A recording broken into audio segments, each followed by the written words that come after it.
Salut à toutes et à tous, c'est Guillaume de Digital War Valley. Je suis heureux de vous retrouver ce midi pour un nouveau Digitalk. C'est le premier de 2023. On est heureux de vous retrouver et de commencer avec un sujet SEO. Pour ça, j'ai le plaisir d'accueillir Vincent Moreau. Salut Vincent. Salut à tous. Alors, j'en profite là pendant que tout le monde s'installe pour vous donner les petites modalités de participation. Vous avez dans vos onglets en bas à droite un chat pour participer à la discussion. Vous avez un onglet questions pour poser vos questions. Donc, si vous avez des questions pour Vincent, c'est l'endroit où vous les posez. Je les relaye ou je vous inviterai à monter sur scène si vous voulez avoir un peu plus de visibilité encore pour poser vos questions. Et on vous a mis également un sondage que vous trouvez dans l'onglet sondage. Donc là, c'est un peu pour savoir quel est votre rapport au SEO aujourd'hui par rapport à votre stratégie marketing. Donc on attend vos réponses et Vincent surtout attend vos réponses. Voilà, vous savez tout. Je vous laisse entre les mains de Vincent pour démarrer ce premier Digital de 2023 consacré au SEO. À toi, Vincent. Yes, merci. Bonjour à tous. Donc moi c'est Vincent, je suis fondateur et CEO de ScaleCrush, qui est une agence de SEO et content marketing. Je suis basé à Tours. Et puis, je ne vais pas faire mes credentials aujourd'hui, là ça m'intéresse pas trop. Je préfère passer tout de suite au vif du sujet.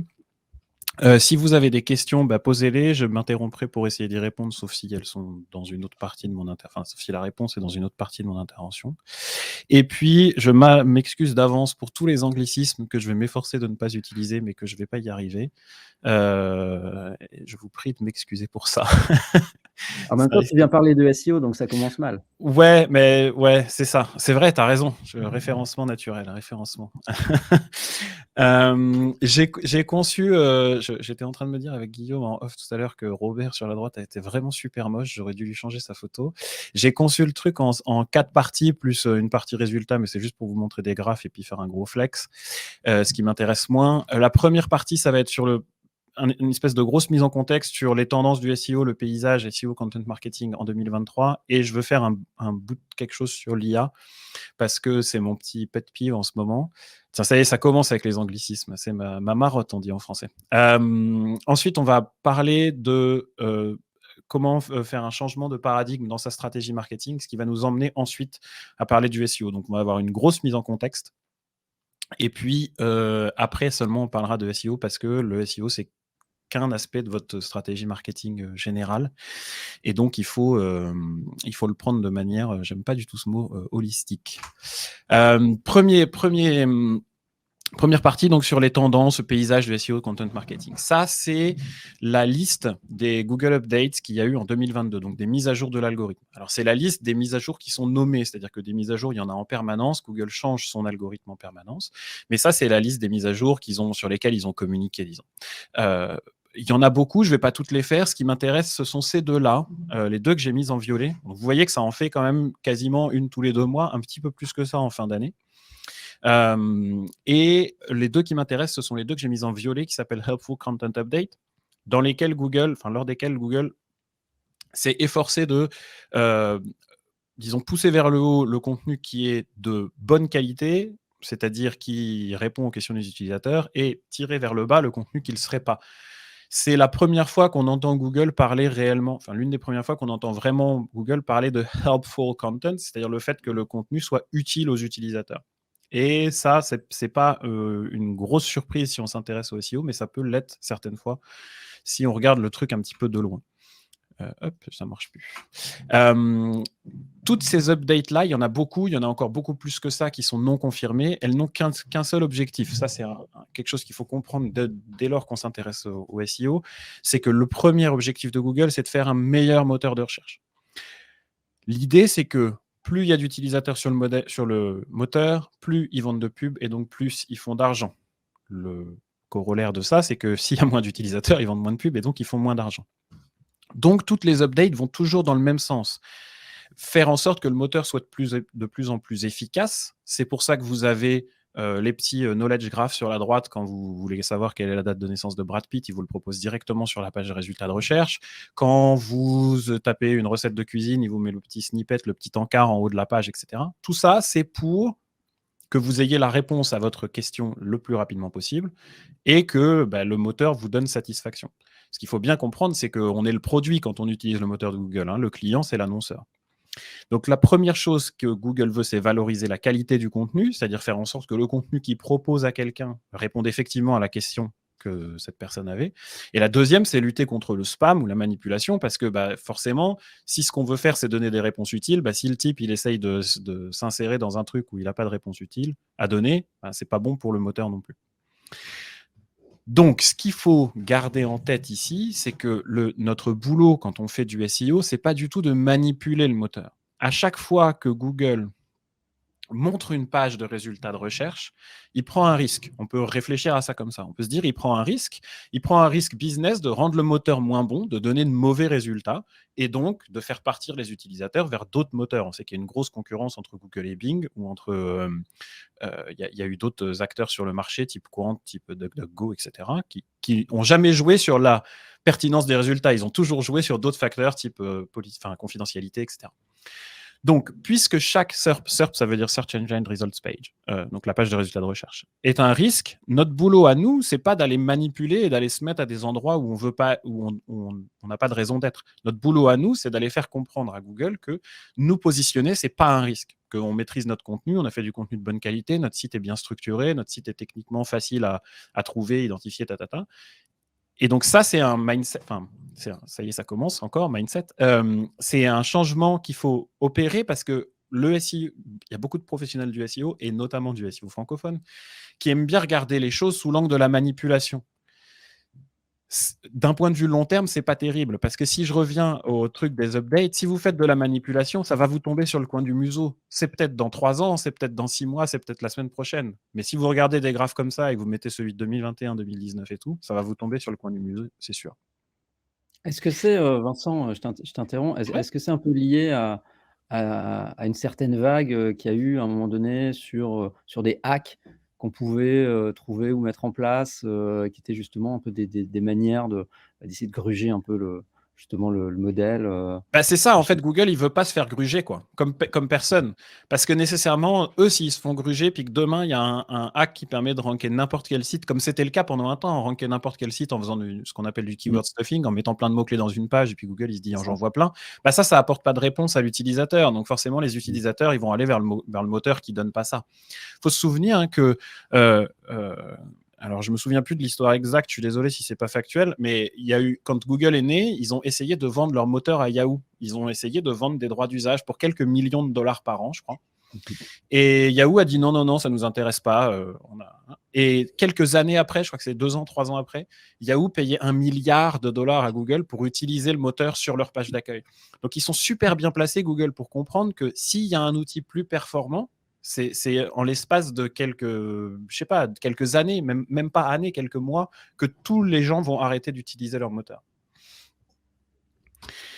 Est-ce que ça répond à ta question? Ouais, complètement. Ça veut dire qu'il y a un vrai sujet de crédibilité, en fait, pour le moteur. Oui, Ouais. exactement, exactement. Et ça peut expliquer aussi pourquoi, Google va vers, davantage peut-être de transparence aussi par rapport à ce que tu disais sur l'historique, alors Mais transparence, c'est un grand mot, parce qu'évidemment, Google, il va toujours vous intention en dire: tout cas, «Mon moteur, il n'est intention. pas manipulable». Ouais. Parce que lui, il va pas commencer à dire: «Oui, oui, vous pouvez me gruger les gars, allez-y, je vais vous donner les clés». Donc eux, forcément, ils vont dire, il y a rien qui marche d'autre que de faire comme on dit, ce qui est pas tout à fait vrai. Donc il faut toujours prendre la communication officielle de Google avec avec un gros grain de sel quand même. Mais effectivement, oui, eux, de leur côté, le fait de eux dire de plus en plus comment leur moteur marche, ou en tout cas ce qu'il faut faire pour y arriver, ça joue dans ce sens-là, oui, c'est clair. Donc ce qui marche quand on essaye de faire du SEO en 2023, c'est une approche customer-centric. Je vais largement m'étendre là-dessus, donc je ne m'étends pas plus maintenant. Du contenu de qualité. De qualité, ça veut dire, dans mon esprit, qui résout des problèmes. On va en parler après aussi. Optimiser l'architecture de son site pour qu'il soit facilement compréhensible et par les utilisateurs et par les moteurs de recherche. Et ce que j'appelle optimisation sémantique, j'aime pas trop ce mot-là non plus, mais c'est juste se dire, je vais pas mettre des articles sur la mécanique et puis des articles sur les recettes de chou-fleur sur le même site. Bon, l'exemple, il est un peu absurde là, mais en fait, vous vous rendez compte qu'il y a pas mal de boîtes qui essayent de parler d'un peu tout en même temps. Et puis, si on n'a pas, si j'ai un article par-ci sur un sujet, un article par-là sur un autre, c'est compliqué pour l'utilisateur comme pour le moteur de recherche de comprendre ce qui se passe. Un exemple que j'aime bien, j'ai vécu au Canada. Un exemple que j'aime bien, c'est celui des pharmacies canadiennes. Si vous rentrez dans une pharmacie au Canada, vous allez être extrêmement étonné parce que dans une pharmacie au Canada, on vend des casques sans fil, des piles, des chips, des snacks et des médicaments. Et pour nous, ça nous paraît, tu rentres là-dedans la première fois, tu dis mais qu'est-ce que je fais là, quoi. Et en gros, c'est à peu près cette sensation-là qu'on essaie d'éviter pour Google de qu'est-ce que c'est que cette histoire, qu'est-ce que ces gars-là sont en train de faire, quoi. Du point de vue de ce qui marche pas, j'ai mis link building parce que pour moi, c'est une des premières techniques de manipulation. Je veux pas m'étendre sur le débat là-dessus. J'ai mis sauf digital PR aussi, qui est un type particulier de campagne de link building. Mais en gros, toutes les techniques de manipulation fonctionnent peut-être à court terme, mais certainement pas à long terme. Et ce que j'appelle l'approche company-centric, je vais m'étendre là-dessus aussi, qui peut donner des résultats en termes de performance SEO, c'est-à-dire que vous allez récupérer du trafic, mais pas de résultats en termes business. Et ce qui nous intéresse, nous, dans toute la suite de ce que je vais dire, c'est de concevoir une stratégie qui, quand même, soit en mesure de vous rapporter quelque chose à la fin, ou en tout cas d'être positif pour votre marque, d'avoir un impact positif, soit sur la marge, soit sur le chiffre d'affaires, quoi. Pardon. Un petit encart sur l'IA, le contenu et le SEO. Je suis senti obligé de faire ça parce qu'il y a eu une grosse hype depuis novembre ou décembre, je ne sais plus quand est-ce que l'outil est sorti, autour de l'outil ChatGPT. Je ne sais pas si vous avez utilisé cet outil-là déjà dans vos pérégrinations sur Internet. C'est un outil qui est extrêmement impressionnant. Alors, ChatGPT, c'est ce qu'on appelle un LLM, Large Language Model, c'est-à-dire que c'est un modèle qui est capable de générer du texte à partir de prédictions de mots. C'est-à-dire que c'est un modèle statistique qui a étudié énormément de choses et qui est capable de prédire en gros quel est le prochain mot de la phrase. C'est un modèle qui est ChatGPT, qui est la version agent conversationnel du modèle GPT. C'est le modèle 3.5 et le modèle GPT-3, c'est un modèle qu'on avait déjà depuis 2020, donc ça fait longtemps que ça existe. Et c'est le modèle qui a donné naissance à tous ces outils de génération de texte qui sont à peu près partout. Donc il y a Jasper AI, il y a Word Hero, Copy AI, il y en a d'autres français que je ne connais pas non plus. En gros, ces gens-là, pour générer du texte, ils payent à OpenAI, qui est la boîte qui a créé le modèle. Ils payent une licence, puis ils payent par truc d'utilisation. En gros, c'est ça. Donc, c'est super facile pour n'importe qui de faire de la génération de texte aujourd'hui. ChatGPT, c'est la version 3.5 qui est capable aussi de répondre à des questions et de tenir une conversation. GPT-3, jusque-là, il produisait du texte à partir d'instructions. Cette fois, on arrive à créer des conversations et je vous ai mis la petite image sur la droite. On arrive à créer des conversations qui sont assez convaincantes. Mais vous voyez aussi pas tellement convaincante que ça, pas si convaincante que ça non plus, parce que je lui dis, j'ai pas d'informations spécifiques à propos de la Digital Loire Valley. Je lui dis, tu connais la French Tech? Il me dit oui, puis il m'explique tout ce que c'est. Donc, si tu connaissais vraiment, si tu avais vraiment une connaissance, tu saurais aussi ce que c'est que la Digital Loire Valley. Et c'est ça qui m'intéresse ici de vous dire. Ces modèles sont des modèles statistiques. C'est-à-dire que vous leur donnez des instructions, puis en fonction des instructions, ils sont capables de produire un texte de manière probabiliste. C'est-à-dire que le truc calcule, on lui dit, il crée sa phrase, il dit ce pays est, et puis après il a l'Allemagne, l'Espagne, etc. Puis il choisit celle qui lui semble la plus probable. Puis si on fait tourner le modèle à cette fois, on va avoir un peu toutes les probabilités, quoi. Ce que ça veut dire, c'est que le modèle, à aucun moment, il a essayé de comprendre ce que vous lui disiez. À aucun moment, il a compris la question, cherché la réponse qui vous aurait redigéré puis redonné sous une forme intelligible. Lui, il a produit un texte. Et ce texte produit, par sérendipité, il contient une réponse.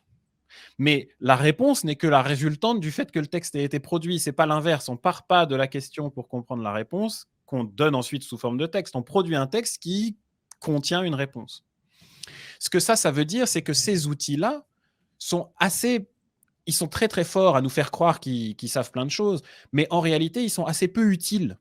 Parce que oui, ça peut créer du contenu, mais c'est du contenu qui n'est pas précis, puisqu'il n'est pas créé à partir de quoi que ce soit. Ce sont des outils qui ne citent pas leurs sources, par définition, puisqu'ils n'utilisent pas de sources. Et il y a même des gens qui ont trouvé des exemples quand tu lui demandes de citer ses sources, il cite ses sources et il te donne des faux liens, ou il donne des faux titres de livres. Bah oui, parce que lui, on lui dit des sources, il crée une source, quoi. Ouais. Et donc, le livre, en fait, quand tu regardes, il n'existe pas. Et donc, c'est des outils qui ne sont pas fiables pour la création de contenu. La raison pour laquelle je vous parle de ça, c'est que pour moi, ma prédiction de 2023, c'est que la plupart du contenu va être tiré vers le bas. 95% du contenu, c'est mon approximation experte, sur le web, pour moi, va d'un spectre qui est de médiocre à mauvais.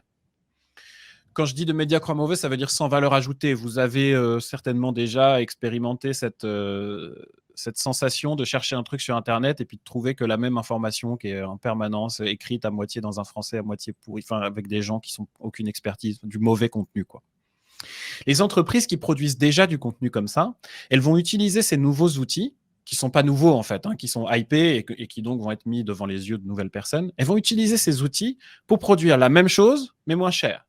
Donc elles vont remplacer leur rédacteur malgache. Alors je dis au pire malgache, au mieux lyonnais.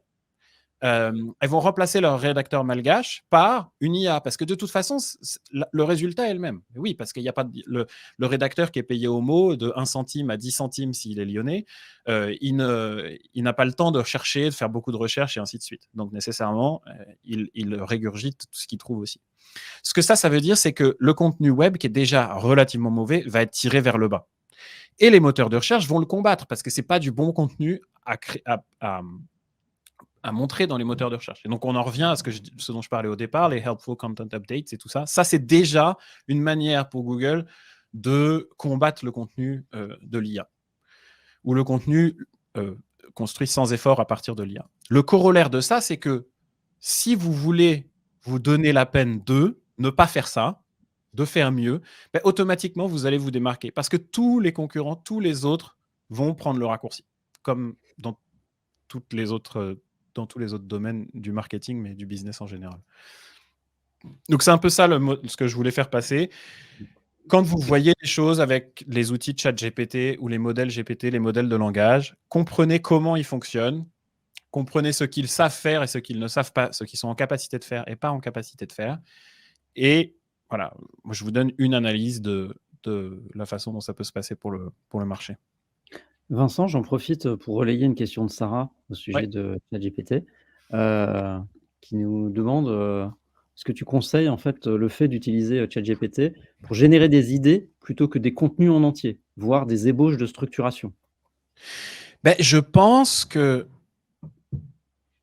il ne sait pas générer des idées plus qu'autre chose, en fait. Il va générer des suites de mots. Mais oui, alors si ça devient, comment dire, un espèce de lien entre ta créativité et toi, c'est-à-dire, tu es complètement perdu, il te donne 100 trucs et puis tu dis: «Ah tiens, il y en a un qui est bien».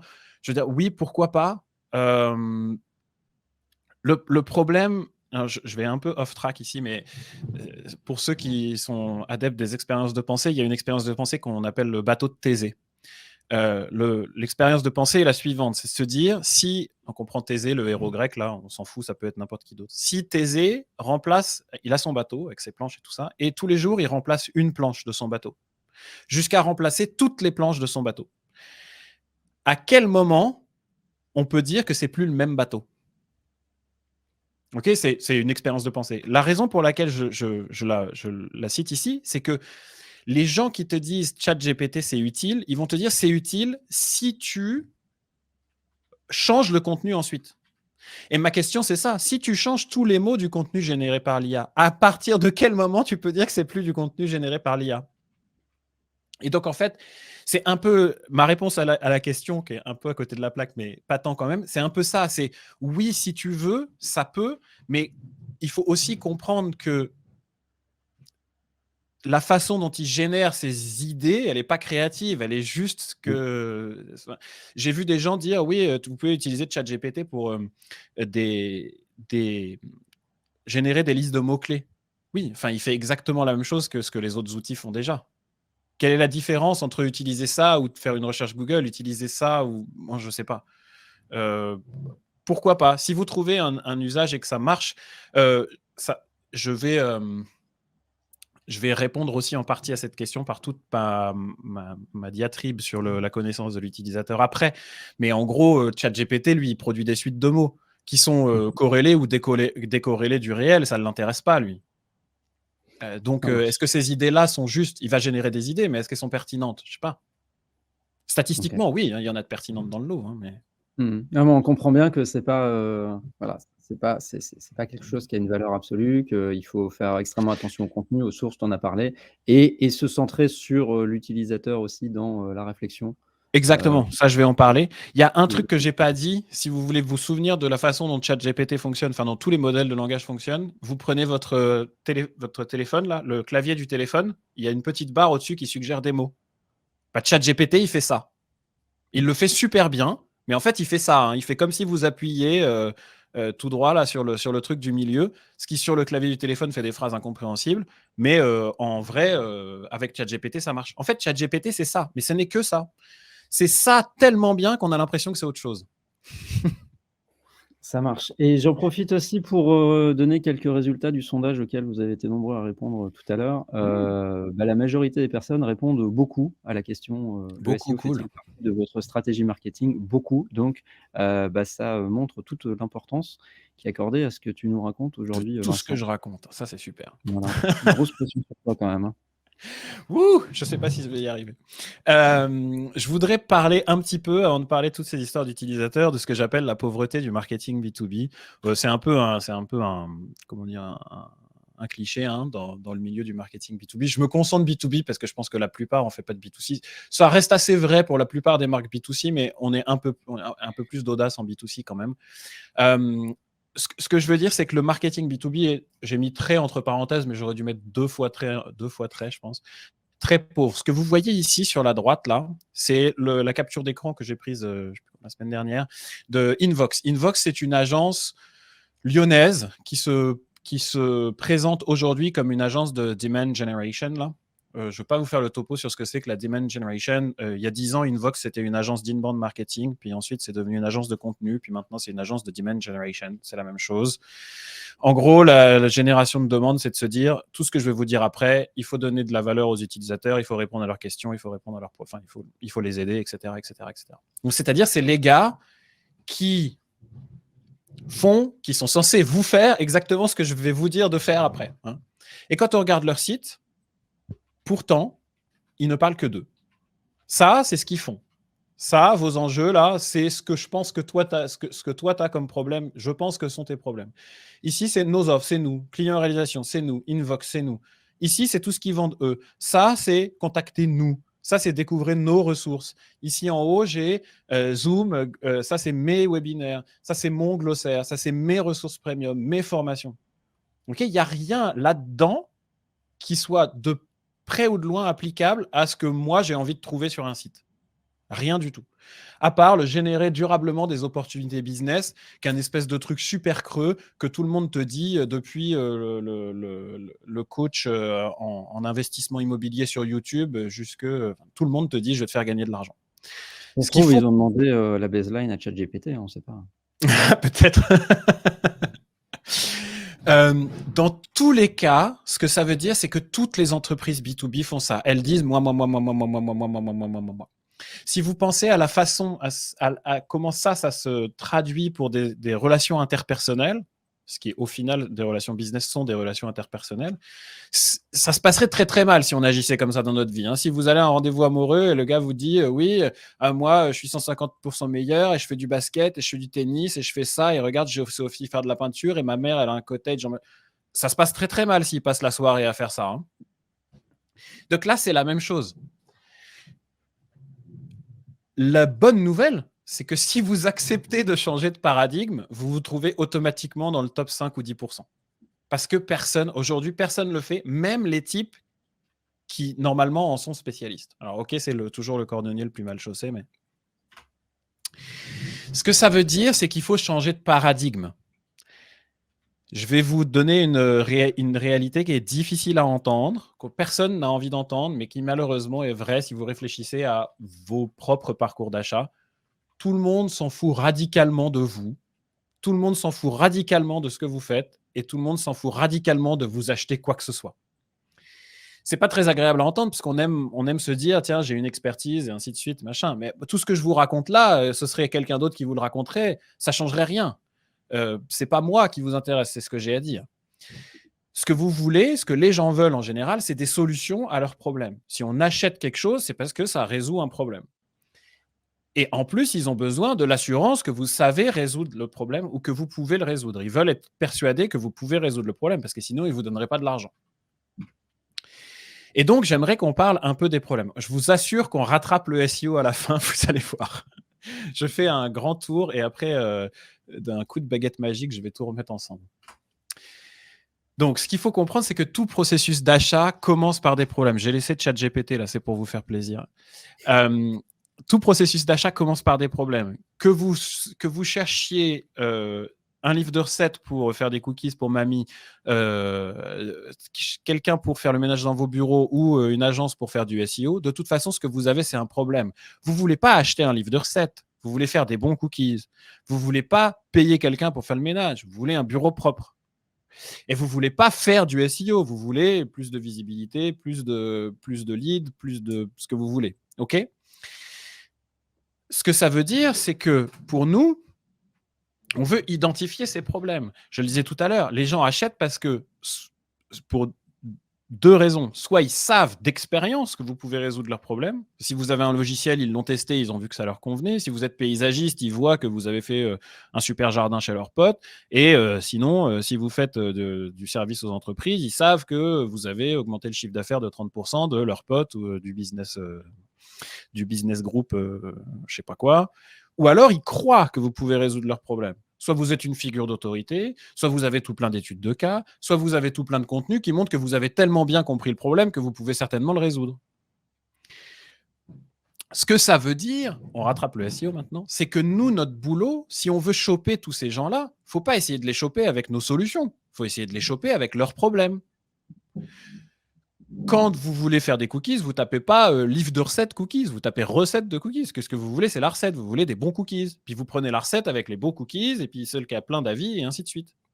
Vous en foutez d'acheter un livre. Donc la première chose à faire pour nous, c'est identifier ces problèmes. La façon, c'est-à-dire faire le shift de « je veux viser des mots-clés » à « je veux résoudre des problèmes ». La façon dont la plupart des gens font du SEO aujourd'hui, c'est en disant voilà ma solution. Enfin, je fais par exemple de l'électrostimulation où je vends des échangeurs de chaleur. Je vais mettre ça dans un outil SEO.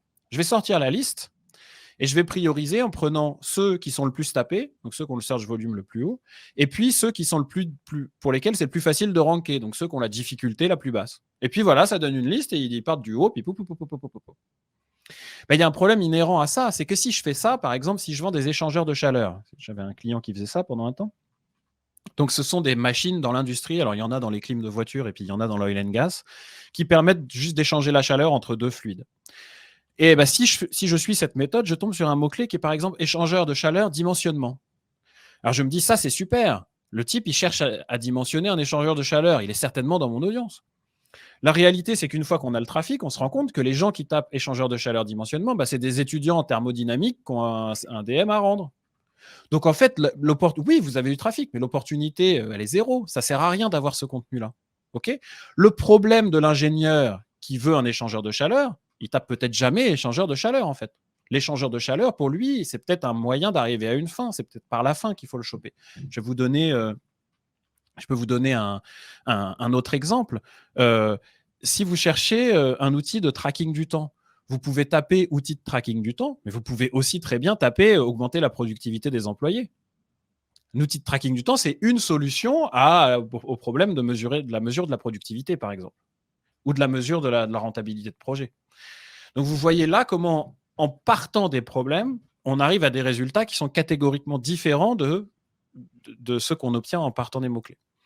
Pour identifier ces problèmes-là, on peut faire avec sa propre connaissance du marché. Vous avez 10 ans d'expérience, vous avez parlé à plein de prospects, vous savez comment ils s'expriment, vous savez ce qu'ils disent. Et puis, on peut faire de la recherche sur ces utilisateurs, soit en menant des enquêtes auprès de ces utilisateurs avec des questionnaires. Si on a une SaaS, on peut faire du recording de sessions, on peut faire plein de trucs. Et il y a un framework que j'aime bien sur lequel je ne m'étends pas plus que ça ici, qui est le framework Jobs to be Done, qui consiste à identifier les jobs, donc les boulots que les gens doivent faire dans leur vie quotidienne qui sont en lien avec votre produit. Si vous voulez vous renseigner là-dessus, il y a un super e-book d'Intercom, qui est une solution de chat pour le customer support. C'est en anglais, mais si vous tapez Intercom Jobs to be done, ils ont vraiment un super truc sur la façon dont ils ont utilisé ça pour créer leur software. Donc, en gros, à la place de partir de mots-clés, de les prioriser par search volume et d'ensuite trouver des idées de contenu à partir de là, on identifie des problèmes, on trouve des idées de contenu et ensuite on cherche les mots-clés qui s'y rapportent. Un truc auquel il faut faire attention, c'est qu'il y a souvent une différence entre les problèmes qu'on résout et ceux qu'on pense résoudre. C'est-à-dire que la chose que vous avez en première intention quand vous dites « oui, moi, les problèmes que je résous », c'est souvent différent de ce que les gens expriment effectivement que vous résolvez pour eux. Par exemple, moi, je peux dire, en tant qu'agence SEO, j'aide les gens à croître sans avoir recours aux publicités. Mais ça, c'est pas forcément quelque chose qui résonne particulièrement avec mon audience, parce que mon audience, elle sait peut-être que les publicités, elle va toujours en avoir besoin. Peut-être que si je lui dis quelque chose comme, tu vois, le contenu, c'est un mal nécessaire, et puis moi, j'ai un framework et des process pour le faire à ta place. Peut-être ça résonne beaucoup plus avec eux. Donc ça veut dire qu'il faut leur parler aux gens. On ne peut pas juste se concentrer sur sa propre connaissance du marché et sur ses propres, ses propres évaluations, que je ne trouve pas mon mot. La deuxième chose pour laquelle il faut prendre garde, c'est d'aller plus loin quand vous exprimez ces problèmes que le triptyque maléfique temps, argent, effort. Quand les gens expriment les problèmes qu'ils résolvent, ils les expriment souvent en disant « je fais gagner du temps, je fais gagner de l'argent, je fais gagner de l'effort ». C'est jamais pour ça que vous achetez quoi que ce soit. Personne n'achète jamais une solution pour des questions de temps, d'argent ou d'effort. Je m'explique en prenant un exemple. La calculatrice Windows, c'est mon exemple favori si vous avez déjà discuté avec moi. La calculatrice Windows, elle me fait gagner du temps parce que je n'ai pas besoin de sortir ma calculette.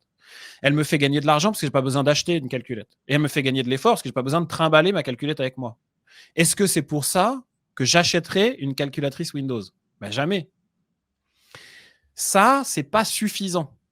Ok ? Le temps, argent, effort, c'est pas suffisant. C'est pour ça que j'aime bien le framework Jobs to be done. On peut en reparler si vraiment ça vous intéresse. Je ne voulais pas, parce qu'il faudrait faire un digitalk entier là-dessus, puis ça intéresse que moi, donc c'est pas grave. Mais vraiment, si vous vous lancez dans cet exercice, pensez à ça. Si de toute façon, vous arrivez à quelque chose qui est « je vous fais gagner du temps, je vous fais gagner de l'argent, je vous fais gagner de l'effort », c'est que vous n'êtes pas sur la bonne piste. Ce n'est pas pour ça que les gens achètent. Jamais vous allez acheter quoi que ce soit de quelqu'un qui vous dit « je vais doubler votre chiffre d'affaires la semaine prochaine ». Parce que d'une part, ça ne vous convainc pas, et d'autre part, vous savez qu'en plus, ce n'est pas vrai. Et comme tout le monde le dit, vous ne savez pas différencier le gars qui va vraiment le faire du gars qui ne va pas le faire. OK. On passe maintenant à vraiment parler du SEO. Là, on a parlé du contexte, que vous avez compris, le contexte, c'est de toute façon, il faut faire du contenu de qualité et il faut un peu arrêter de prendre les raccourcis. On a parlé du changement de paradigme, qui est de considérer d'abord les problèmes qu'on résout avant les mots-clés. Ça ne veut pas dire qu'on arrête complètement de s'occuper des mots-clés, mais ça veut dire que c'est moins important, que ce n'est pas ça la base de notre stratégie. Maintenant, je vous propose de regarder, en gros, à quoi ça ressemble une stratégie, en tout cas comment nous on la pense. Ce n'est pas très, très original. Hein. Le SEO, en gros, il y a 3 grands piliers. La technique, enfin le SEO technique, la stratégie et puis la production de contenu. J'ai volontairement éludé la partie backlink, link building et tout, parce que je ne veux pas parler de ça, je ne veux pas rentrer dans ce débat-là, qui est un débat assez controversé. Je commence par le technique. Alors, le SEO technique, c'est faire en sorte que Google trouve, donc découvre, crawl, c'est-à-dire parcourt, et indexe votre site. C'est ça le SEO technique. Alors après, il y a plein de petites, il y a plein de petits détails, il y a plein de grands jargons incroyables, mais au bout du compte, ce qui nous intéresse, c'est ça, faire en sorte que Google puisse crawler et comprendre le site. C'est une obsession des boîtes françaises. Je ne sais pas pourquoi. Les Français adorent faire du SEO technique. Probablement parce que les agences adorent le vendre, parce que ça se processe super bien affilié à des stagiaires ou à des malgaches. Et on fait plein de marge dessus, vachement plus que sur de la production de contenu où ça se voit tout de suite si on fait de la daube. En fait, la réalité, c'est que pour la majorité des boîtes, c'est pas vraiment un gros sujet. Si vous avez un petit site ou si vous n'avez pas un site e-commerce avec 150 000 produits qui changent tous les 2 jours, le SEO technique, bon. Alors, je peux vous montrer des exemples où on a doublé le trafic d'un site en faisant un changement technique, mais statistiquement, c'est quand même très, très rare. Moi, ce que je propose toujours, c'est de le voir comme un billet de loto. Vous ne pouvez pas gagner au loto si vous n'achetez pas de billets, mais le fait d'acheter un billet, ça ne vous garantit pas du tout de gagner. Ça veut dire si Google ne peut pas trouver votre site, de toute façon, vous ne rankerez pas. Mais enfin, le fait qu'il puisse le trouver, ça ne vous garantit pas de ranker non plus. Donc, le SEO technique, généralement, c'est un audit au début d'un projet. On est obligé de le faire parce que sinon, on ne peut pas faire autrement, quoi. Mais un audit au début d'un projet. Et puis, on met en place les recommandations, on implémente et ensuite, on ne s'en occupe plus, sauf cas exceptionnels où il y a des migrations de domaine, des trucs. Mais bref. Ça, je ne vais pas rentrer plus dans les détails que ça. Ce qui m'intéresse par contre énormément, c'est la stratégie de contenu, parce qu'en réalité, c'est là que la plupart des entreprises pêchent. C'est même pas sur la production. La production, j'ai déjà expliqué que la plupart du contenu était médiocre, mais c'est plus souvent sur la stratégie que les choses pêchent. Donc une stratégie de contenu, elle doit être conçue autour de problèmes. Évidemment, il faut faire l'identification des problèmes. Ensuite, il faut faire la recherche de mots-clés pour voir comment les gens expriment ces problèmes. Et ensuite, il faut planifier le contenu. Alors, planifier le contenu, ça veut dire, faire attention à ce qu'il n'y ait pas ce qu'on appelle cannibalisation, c'est-à-dire ne pas viser 2 fois la même intention de recherche avec 2 articles différents. Par exemple, si j'écris un article sur les astuces pour faire du skateboard en tant que débutant et puis apprendre à faire du skateboard pour les débutants, si j'en écris 2, Google ne va pas savoir lequel positionner. Donc, en fait, il faut que j'en fasse qu'un seul. Bon, là, c'est un exemple très, très facile, mais des fois, c'est un peu plus compliqué de faire ça. Ça, c'est la première étape de planification du contenu. La deuxième étape, c'est de structurer le contenu, ce qu'on appelle pilier, cluster, hub, cocon sémantique, ce que vous voulez. Il y a 2 ou 3 types dans l'industrie SEO française qui s'imaginent qu'ils sont arrivés avec l'idée que ceux qui l'ont créé, quoi. Et donc, on va appeler ça cocon sémantique, c'est très bien. Ça, c'est juste se dire tout le contenu qui est autour d'un même sujet, je vais en faire un espèce de package où je vais lier mes articles entre eux avec des liens pour faire comprendre à Google et à l'utilisateur comment on est censé interagir avec, quelles sont les pages les plus importantes, les pages les moins importantes, etc. Et de façon à ce que ce soit compréhensible. En fait, il ne faut pas vraiment complexifier outre mesure ce truc-là. C'est comme si vous allez au supermarché et que les batteries de voiture sont à côté des yaourts. Vous allez dire, qu'est-ce que c'est que cette histoire, quoi? Et bien là, c'est la même chose. Les yaourts, ils sont à côté du fromage et du beurre parce que ça vient tous de la vache, quoi. C'est tout. Là, en gros, c'est la même chose. C'est ce qu'on fait pour nous. Et ensuite, la priorisation de ce contenu-là, il faut prioriser parce qu'il faut savoir où est-ce qu'on va dépenser des ressources. Cette priorisation, elle doit se faire en fonction du potentiel de conversion. C'est mon histoire du dimensionnement des changeurs de chaleur tout à l'heure. Ce qui m'intéresse, c'est pas de ranker pour le truc et d'avoir plein de trafic, c'est d'avoir plein d'argent à la fin, plein de conversions, que ça ait un impact sur le chiffre d'affaires. Ici, j'ai mis BOFU, MOFU, TOFU. C'est bottom of the funnel, middle of the funnel, top of the funnel. C'est en gros où est-ce qu'ils sont dans le parcours d'achat, dans le tunnel de vente. Parce qu'évidemment, quelqu'un qui cherche à acheter tout de suite, il nous intéresse un peu plus qu'un gars qui cherche une catégorie de produits. Par exemple, si j'ai un CRM qui est basé sur un CRM pour faire du social selling, par exemple, ça ne m'intéresse pas de ranker pour CRM, ça ne sert à rien. D'abord, ce sera trop dur, je vais dépenser énormément d'argent. Et puis ensuite, une fois que je rankerai pour CRM, si j'y arrive, ça me fait quoi? J'ai plein de trafic et puis après, ce pas des gens qui veulent acheter mon produit. Alors que si je rank pour des choses qui sont liées au social selling, je peux mettre mon produit en face de gens qui en ont besoin. Ça, c'est pour tout ce qui est stratégie de contenu. Encore une fois, même si c'est très, très important, la stratégie, c'est un truc un peu en one time. On fait ça pour les 6 prochains mois ou les 12 prochains mois. Et puis ensuite, ça y est, c'est fini. On n'a pas besoin de refaire de la stratégie tous les 2 mois. Une fois qu'on a listé les 50, 60, 70, 100, ça dépend de votre budget article que vous voulez produire, ça y est, c'est fini. On n'a plus besoin d'y retourner tous les 2 mois. Et le troisième gros pilier, c'est la production de contenu. C'est, à mon sens, c'est là la chose la plus importante. Si vous devez retenir qu'une seule chose, c'est ça. Gérer correctement votre production de contenu. C'est la seule manière d'augmenter la performance de votre site, c'est de produire plus de contenu ou de retravailler du contenu qui est existant. Et de produire du contenu de qualité. ce que je veux dire par là, c'est d'abord toujours privilégier l'utilisateur au moteur de recherche. Il y a beaucoup de gens qui débutent en SEO, qui ne sont pas forcément expérimentés, qui disent oui, mais alors là, est-ce que je fais ça pour mon utilisateur ou est-ce que je fais ça pour le moteur? La réponse est toujours la même. On privilégie toujours l'utilisateur parce qu'en privilégiant l'utilisateur, on privilégie le moteur. Puisqu'au final, lui, le moteur de recherche, ce qu'il veut, c'est donner des bons résultats à l'utilisateur. Donc l'utilisateur, c'est toujours la bonne solution. Deuxième point que j'ai mis ici, c'est pas de régurgitation. J'appelle ça de la régurgitation ou du vomi. Quand vous prenez un rédacteur malgache, comme font la plupart des entreprises ou la plupart des agences, ça se passe comme ça. En agence, vous avez un type qui est account manager ou je sais pas quoi, ou project manager, et puis il a 4 ou 5 clients, et puis en gros, il fait tout. Il fait la stratégie, il fait le technique, il fait machin, il fait truc.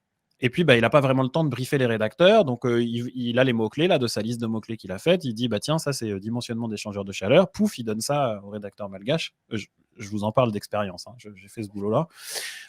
Il le donne au rédacteur malgache. Et puis, le rédacteur malgache qui est payé 2 centimes du mot, il se démerde. Le rédacteur malgache, il ne va pas apprendre la thermodynamique. Hein. Lui, il est payé 2 centimes du mot. Il va prendre les 500 mots ou les 750 mots qu'il faut le plus vite possible. Et donc, ce qu'il va faire, c'est qu'il va régurgiter ce qui est sur la première page de Google. Il va prendre, il va digérer, et après, il le vomit dans son contenu. Ce que ça veut dire, c'est que ça, il n'y a aucune expertise, il n'y a aucune valeur ajoutée, il n'y a aucune information nouvelle nulle part. Et on sait... Google a déposé des brevets pour des algorithmes qui sont capables de différencier les documents et de détecter s'il y a des nouvelles informations ou pas dans un document par rapport à un autre. Ok, donc ça, on sait que c'est des choses que Google est soit capable de faire, soit qu'en tout cas, ils essayent de faire ardemment, quoi. Donc, pas de régurgitation au plus possible. Au plus possible, essayer de donner des nouvelles informations. Vincent, j'ai une question par rapport à ça. Ouais. Je ne sais pas si tu en parles plus tard, mais sur le sujet de l'historique de présence, parce que si tu as produit il y a 10 ans un très bon contenu sur un sujet et que depuis tu as été plagié par des armées de malgaches, du coup ton contenu il se retrouve un peu noyé parmi toutes ces régurgitations, comme tu dis. Comment est-ce que Google arrive à identifier que le contenu qui était bon il y a 10 ans, alors tu me diras peut-être qu'il n'est pas actualisé, donc il est plus bon, mais tu vois, il ne faudrait pas non plus que l'auteur original ou les auteurs originaux de ces sujets soient, ou est-ce que justement ils le sont? Est-ce qu'ils sont menacés par ces copies? Est-ce qu'ils sont dégradés en fait? Alors, dans l'ensemble, non. Dans l'ensemble, non. En fait, tu as déjà répondu en partie à ta question. Dans l'ensemble, non. La première chose, c'est que Google est capable de détecter quelle est la première occurrence du contenu. Ils le savent puisqu'ils crawlent le web en permanence et donc ils ont... Donc, je dis dans l'ensemble, non, parce qu'il y a effectivement des cas où le type a plagié mot pour mot, tu vois, copier-coller sur son site et c'est pas le site original qui rank. Donc, il y a des gens qui en font part, mais ça reste quand même marginal à mon sens. Donc, la première chose, c'est que Google est capable de détecter quelle est la première occurrence du contenu. La première, tu l'as dit toi-même, c'est que si tu as écrit ton contenu il y a 10 ans et puis qu'il n'est pas à jour, il faut le mettre à jour.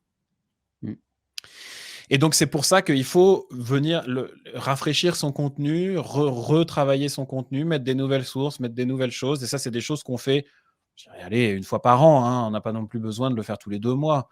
Et puis, je mets ma casquette de politicien, il faut savoir raison garder.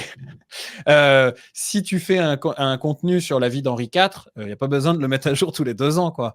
Par contre, si tu fais un contenu sur le marketing B2B, si le truc il a 3 ans, c'est probablement un peu daté, quoi. Donc, tout dépend aussi de ça, quelle est la durée de vie de ton contenu. Et aussi, il y a un truc qu'on fait lorsqu'on fait de la planification de contenu, c'est regarder un peu ça. Dépenser énormément de ressources pour construire un contenu qui sera daté dans 3 mois, ça ne nous intéresse pas forcément non plus. Donc, ça fait partie des règles de priorisation un petit peu, tu vois. Pour le problème que tu évoquais, généralement, c'est assez bien géré. C'est aussi pour ça qu'il y a beaucoup de boîtes qui ne voient pas forcément de résultats parce qu'elles font du contenu qui est de mauvaise qualité. Elles disent on a tout fait et ça ne marche pas. En fait, c'est que tu n'as pas tout fait. Tu as tout fait en prenant tous les raccourcis qu'il y avait à prendre. Alors forcément, à la fin, tu dis j'ai pas couru les 10 km. Quoi. Bah oui, c'est nécessaire. Très clair. Une bonne façon d'éviter la régurgitation, c'est de trouver un angle pour chaque article. Parce que si vous trouvez un angle, et là,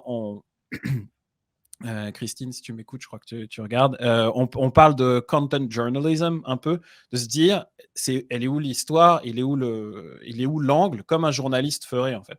C'est pour ça que je vous ai mis ici cet article que j'ai écrit, qui est sur notre site si vous avez envie de le lire. Ici, je vise le mot-clé SaaS Keyword Research. Mais j'ai pas écrit what is SaaS keyword research and how to do it. J'ai écrit why the SaaS keyword research game is changing and what you can do to win. C'est pas révolutionnaire, hein, je vous dis pas que j'ai révolutionné le game du truc, mais j'ai un angle qui est un petit peu différent. Puisque j'ai un angle qui est un petit peu différent, bah, je vais traiter le sujet un petit peu différemment, je vais forcément amener de nouvelles informations que les concurrents n'amenaient pas. Il y a aussi quelque chose à voir, c'est que dans ce procédé de régurgitation, bah, vous finissez par avoir des articles où vous cherchez les techniques avancées de social selling. Là, vous mettez social selling pour corporate, je sais pas quoi, une grosse entreprise. Et puis le premier titre, c'est qu'est-ce que le social selling, quoi. Je veux dire, vous le savez très bien ce que c'est que donc c'est quoi ce type de contenu là. Ça marche. Ça n'apporte aucune valeur ajoutée. C'est pour ça que je dis que le contenu va de médiocre à mauvais. Il y a des fois des erreurs factuelles sur des trucs. Une fois que vous le savez et que vous regardez du contenu sur des sujets que vous connaissez, vous vous rendez compte que le contenu est vraiment très très mauvais. La dernière chose pour la production de contenu, c'est de respecter les règles d'optimisation.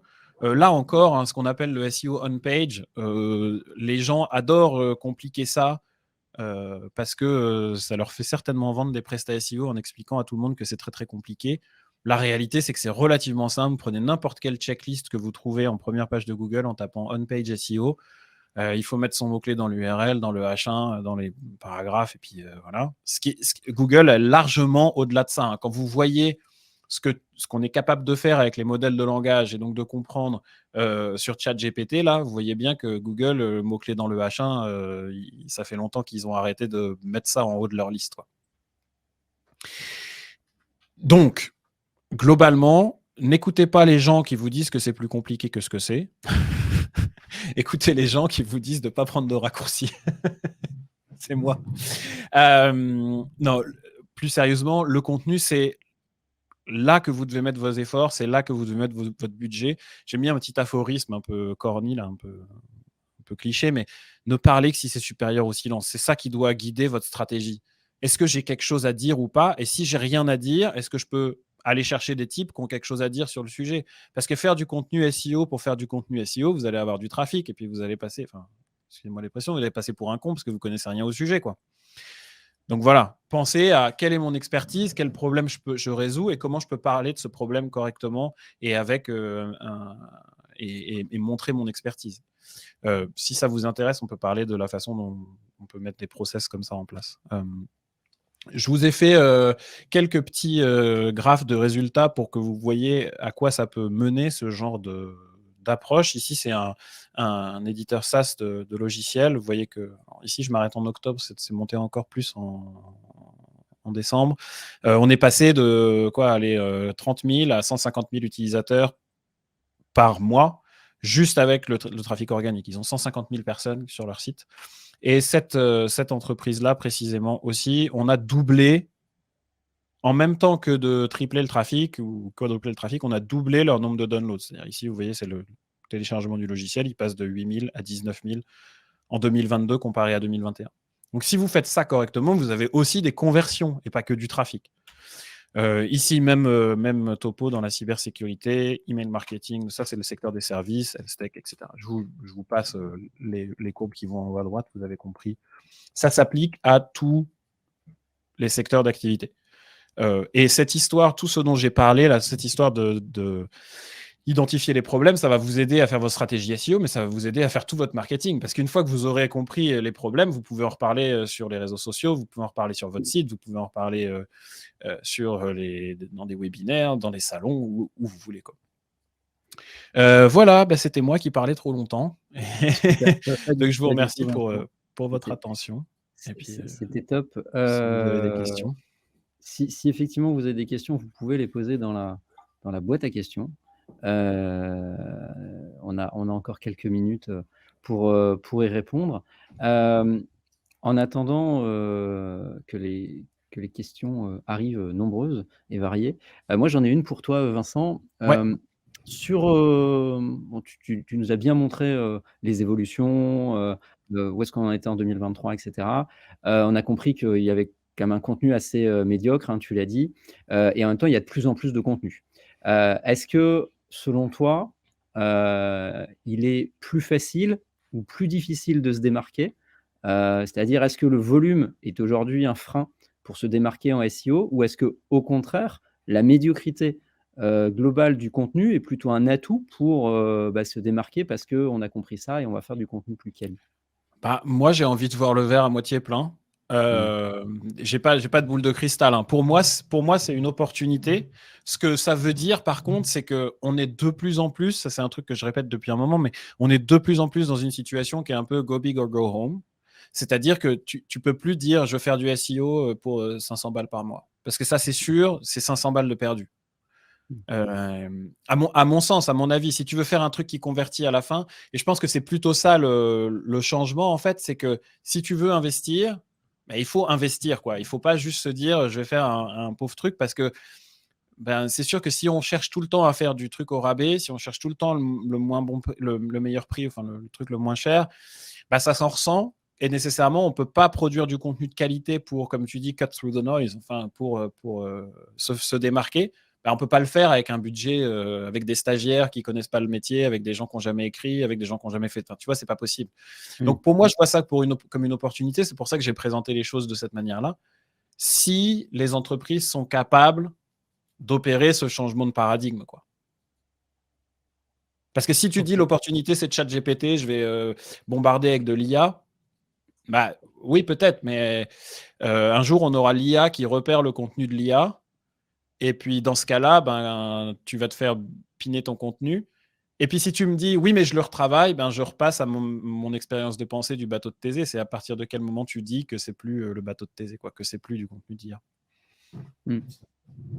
C'est quand même rassurant aussi parce que ça veut dire que finalement, là où pendant un temps, il y a eu, un peu toute une tendance à faire, les articles les plus longs possibles, des milliers et des milliers de mots et faire des trucs absolument imbuvables, comme si, c'était l'article le plus lourd qui allait, le mieux ranker, dans Google. Bah, il y a quand même une tendance à la qualité qui subsiste malgré, tout ça, et ça reste un indicateur fort. Ouais, je te dis pas que notre approche, elle est, comment dire? Je te dis pas que notre approche, elle est majoritairement partagée par la plupart des acteurs du marché, tu vois? Je pense pas, mais moi, c'est la seule façon que je vois pour effectivement sortir de là. Parce que la réalité, c'est la suivante, c'est que les gens qui font du SEO, ils ne produisent pas du contenu qu'ils auraient envie de lire. Donc on a Mmh. quand même un paradoxe, quoi. Heu, donc à un moment ou à un autre, il faut peut-être, se regarder en face dans le miroir et dire: «Bah non, maintenant, on va faire un truc bien, puis on va s'en donner les moyens, quoi». Mmh. Parce que sinon, oui, tu restes, pareil que tout le monde. OK. Alors je pense que tu as un peu répondu, mais je relais la question de Théo. Faut-il privilégier la qualité en postant moins de contenu, plutôt que de produire beaucoup de contenu, moyen ou médiocre? Bah, alors je vais faire le bon SEO en te répondant: «Ça dépend». Hem, En fait, ça dépend des objectifs, ça dépend du budget, ça dépend de voilà. Là, jusque-là, les gens qui faisaient du SEO considéraient que beaucoup d'agences ou beaucoup de gens qui investissaient considéraient que c'était une fin en soi. C'est-à-dire je fais du SEO et puis, mon canal de distribution pour ce contenu-là, c'est que le SEO. Il y a une autre manière de voir les choses en se disant: «Je mets un peu plus d'effort dans mon contenu, mais ce contenu-là, je vais le distribuer sur d'autres canaux». C'est-à-dire que Google, c'est un canal de distribution. Les gens vont trouver ce contenu-là, heu, par Google. Mais si mon contenu, il est intelligent et qui dit les trucs que j'ai envie de dire, qui reflète, ma vision du marché et tout, bah, mon équipe de vente, elle peut aussi l'envoyer au prospect parce que, bah, ça va intéresser le prospect, ça va un peu plus. Je peux aussi en prendre des bouts puis les mettre sur les réseaux sociaux. Je peux le prendre mon contenu que j'ai dépensé un peu de recherche et tout ça, j'ai dépensé un peu de sous, bah, je peux en faire 1 ou 2 épisodes de podcast. Mmh. Donc tout dépend, mais tu peux aussi rentrer dans cette logique-là où tu te dis: un truc de contenu, un article qui peut-être avant tu payais 200 balles et que maintenant tu l'as payé 2000, bah, peut-être c'est 2000, mais en fait, à partir de ces 2000, si tu as un système en place derrière, tu peux faire plein de choses avec que tu faisais pas. Et donc en fait, le retour sur investissement que tu as de ce type de contenu peut être plus important. Je sais Super. pas si ça Bah, c'est répond à la question. bah, Heu, écoute, en tout cas, c'est une belle réponse. Merci Vincent. On voit qu'on est loin d'avoir, épuisé, le sujet, mais, en tout cas, on a quasiment épuisé le temps. Donc, il me reste à te remercier pour, tes nombreux conseils et les nombreux éclairages très utiles, je pense, à notre auditoire aujourd'hui. de rien. On aura, l'occasion de te réinviter, parce que, bah, chez Digital War Valley, on aime bien produire du contenu et pour 2023, on va mettre l'accent, sur des contenus qui sont à la fois, accessibles et d'un bon niveau d'expertise. Donc on aura l'occasion de reparler du SEO et notamment, à travers le couple, SEO, SEA. Tu en as parlé un petit peu, hein, des sujets de Yes. publicité et de comment on peut marier ça, mais ça pourrait être intéressant aussi de croiser ça avec de l'organique côté réseaux sociaux aussi, hein. Il y a de plus en Ouais, je plus pense que de ce serait intéressant de faire des sujets autour de la distribution. Là, ce dernier sujet ouais. qu'on a touché, un petit peu, je pense que c'est un truc qui est pas trop connu et qui peut permettre aux gens de, changer un peu leur façon de voir leurs investissements de contenu. Parce que quand tu dis: «Ouais, ouais, c'est 2 000 balles l'article», genre Mmh. bah oui, mais si en fait, tu es capable de l'utiliser pendant tout un trimestre, ton article, sur plein de canaux et que ça te fait des billes pour vendre, bah, déjà, c'est un peu plus acceptable. Il faut aussi communiquer autour de ça, quoi. Mmh. Clairement, bah, ça nous fait des super sujets. On en aura d'autres, hein, dans le digital que notamment le prochain, sera, dédié au no code. Donc, si ça intéresse des personnes, parmi l'auditoire, bah, pensez à vous inscrire, sur les prochains digital qu'à nous suivre sur les réseaux sociaux, dans notre newsletter. Et puis bien sûr à devenir membre, si ça vous intéresse parce qu'on est une association, on vit grâce, au soutien et au dynamisme de nos membres et on est bien parti pour 2023. Voilà, je vous remercie toutes et tous, en particulier toi, Vincent et Bah, de bah, rien, je vous si vous avez envie de me suivre sur LinkedIn, vous pouvez aussi. Je parle en anglais, mais des mêmes sujets que je viens de dire. et bien évidemment donc Scale Crush, si vous avez des questions, plus voilà, si vous voulez, aborder des points business plus approfondis, Vincent, évidemment est à votre disposition. Sûr. Heu, voilà, scalcrush.io et puis on transmettra, à la demande, les coordonnées de Vincent. Voilà. Merci encore et très bonne journée à toutes et à tous. Merci.